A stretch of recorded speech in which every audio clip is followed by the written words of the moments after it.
ಇನ್ನು ಈ ದೇಶದ ಯಾವುದೇ ಪ್ರಜೆ ನೆರೆ ವೈರಿ ರಾಷ್ಟ್ರ ಅಂತಾದರೆ ಪಾಕಿಸ್ತಾನದ ಜೊತೆಗೆ ಆತ ಏನಾದ್ರು ನೆರವಾಗ್ಬಿಟ್ರೆ ಆತನಿಗೆ ದೇಶದ್ರೋಹಿ ಅನ್ನುವಂಥ ಪಟ್ಟವನ್ನು ನಾವು ಸಹಜವಾಗಿ ಕಟ್ತೀವಿ. ಕೇಸ್ಗಳು ಕೂಡ ದಾಖಲಾಗುತ್ತೆ.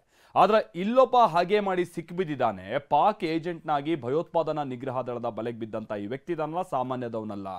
ದೂರದ ರಷ್ಯಾದ ಮಾಸ್ಕೋದಲ್ಲಿ ಕುಳಿತೆ ಬೇಹುಗಾರಿಕೆಯನ್ನು ಮಾಡ್ತಾ ಇದ್ದ ಅನ್ನುವಂಥದ್ದು ಗೊತ್ತಾಗಿದೆ.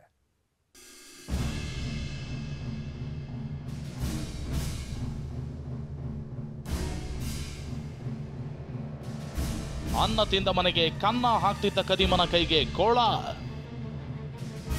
ದೇಶದ ಗೌಪ್ಯ ಮಾಹಿತಿ ಪಾಕ್ಗೆ ರವಾನಿಸಿ ಸಿಕ್ಕಿಬಿದ್ದ ಇವನನ್ನ ಚೆನ್ನಾಗಿ ನೋಡ್ಕೊಂಡ್ಬಿಡಿ. ಇವನ ಹೆಸರು ಸತ್ಯೇಂದ್ರ ಸಿವಾಲ್. ಹೌದು, ಇದೇ ಸತ್ಯೇಂದ್ರ ಭಾರತಾಂಬೆಗೆ ದ್ರೋಹ ಬಗೆಯುವ ಕೆಲಸಕ್ಕೆ ಮುಂದಾಗಿದ್ದವ. ಪಾಕಿಸ್ತಾನದ ISIಗಾಗಿ ಬೇಹುಗಾರಿಕೆ ನಡೆಸುತ್ತಿದ್ದ ಆರೋಪದ ಮೇಲೆ ಸತ್ಯೇಂದ್ರ ಸಿವಾಲ್ನನ್ನ ಬಂಧಿಸಲಾಗಿದೆ. ರಷ್ಯಾ ರಾಜಧಾನಿ ಮಾಸ್ಕೋದಲ್ಲಿರುವ ಭಾರತದ ರಾಯಭಾರ ಕಚೇರಿಯಲ್ಲಿ ಈತ ಕೆಲಸಕ್ಕಿದ್ದ. ಆದರೆ ಪಾಕ್ನ ISIಗೆ ಏಜೆಂಟ್ ಆಗಿ ಕೆಲಸ ಮಾಡ್ತಿದ್ದ. UPಯ ATS ಅಧಿಕಾರಿಗಳು ನಡೆಸಿದ ತನಿಖೆಯಲ್ಲಿ ಈತನ ದೇಶದ್ರೋಹದ ಕೃತ್ಯ ಬಯಲಾಗಿದೆ. ಇವನು ಹಣಕ್ಕಾಗಿ ದೇಶದ ರಕ್ಷಣಾ ಇಲಾಖೆ, ವಿದೇಶಾಂಗ ಸಚಿವಾಲಯ ಮತ್ತು ಸೇನೆಯ ಕಾರ್ಯತಂತ್ರದ ಮಾಹಿತಿಗಳನ್ನೆಲ್ಲ ಪಾಕ್ಗೆ ನೀಡುತ್ತಿದ್ದ ಅನ್ನೋದು ಗೊತ್ತಾಗಿದೆ. ದೇಶದ್ರೋಹ ಕೃತ್ಯ ನಡೆಸುತ್ತಿರುವ ಬಗ್ಗೆ ಭಾರತದ ಗುಪ್ತಚರ ಇಲಾಖೆಗೆ ಮಾಹಿತಿ ಮೊದಲೇ ಸಿಕ್ಕಿತ್ತು. ರಾಯಭಾರ ಕಚೇರಿಗಳಲ್ಲಿನ ಉದ್ಯೋಗಿಗಳಿಗೆ ಹಣದ ಆಮಿಷ ಒಡ್ಡುತ್ತಿರುವ ಬಗ್ಗೆ ಅನುಮಾನ ವ್ಯಕ್ತವಾಗಿತ್ತು. ಅದಕ್ಕಾಗಿಯೇ ಸತ್ಯೇಂದ್ರ ಸಿವಾಲ್ ಮೇಲೆ ಕಣ್ಣಿಟ್ಟಿದ್ದಂತಹ ಗುಪ್ತಚರ ಇಲಾಖೆಗೆ ಈತನ ಕಳ್ಳಾಟ ಕೊನೆಗೂ ಗೊತ್ತಾಗಿತ್ತು. ಆಗ ಗುಪ್ತಚರ ಇಲಾಖೆ ಅಧಿಕಾರಿಗಳು ಮೀರತ್ನ ATSಗೆ ಮಾಹಿತಿ ನೀಡಿದ್ರು. ಮೀರತ್ನ ATS ಅಧಿಕಾರಿಗಳು ಸಿವಾಲ್ಗೆ ಸಮನ್ಸ್ ನೀಡಿ ಕರೆಸಿಕೊಂಡಿದ್ರು. ವಿಚಾರಣೆ ವೇಳೆ ಆತನಿಂದ ತೃಪ್ತಿಕರ ಉತ್ತರ ಬರಲಿಲ್ಲ. ಈತ ತಡಬಡಾಯಿಸಿಬಿಟ್ಟಿದ್ದ.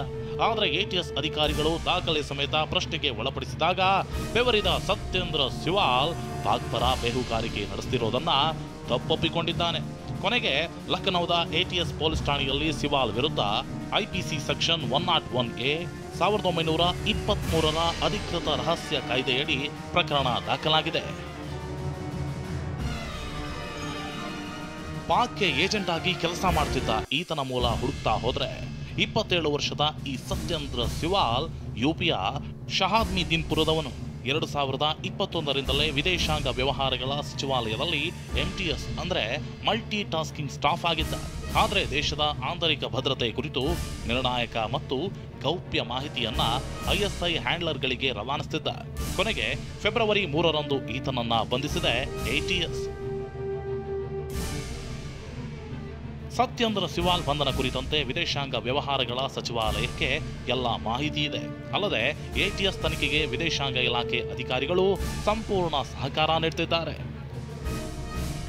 Bureau report TV9.